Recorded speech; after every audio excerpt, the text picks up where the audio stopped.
So, the leaders of two terrorist organizations that Donald Trump just pardoned, the Oath Keepers and the Proud Boys, are now going on shows like Alex Jones and calling for retribution against the federal agents who investigated and prosecuted them. And let's be clear, what they did was caught on camera. And we're not talking about like hidden cameras or infiltrators.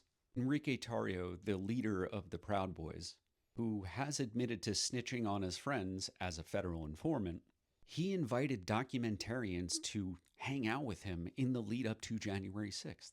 Do you remember seeing the video where Stewart, Rhodes, and Enrique Tarrio are meeting in a parking garage? That wasn't released by some like undercover journalist. That was released by a documentarian who Enrique Tarrio invited to film the insurrection. In the weeks before January 6th, the Proud Boys were walking around DC looking for Antifa and getting into fights.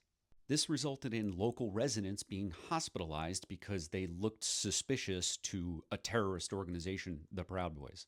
And now, thanks to Donald Trump issuing these guys clemency, they feel brave enough to go on the conspiracy theorist Alex Jones show and talk about instilling fear on their political enemies.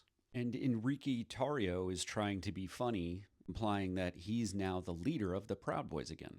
A reminder, the Proud Boys were declared a terrorist organization by our neighbors to the north in Canada. And the definition of terrorism. I know some people on the right, these MAGA heads, don't like me using that word to describe their friends, but the definition of terrorism is the use of force or the threat of force to coerce a civilian population or a government into doing something for political ends. So just after Donald Trump lets these terrorists out of jail, they're already threatening federal agents. They're reorganizing their violent criminal gangs, and they are getting ready to commit more political violence.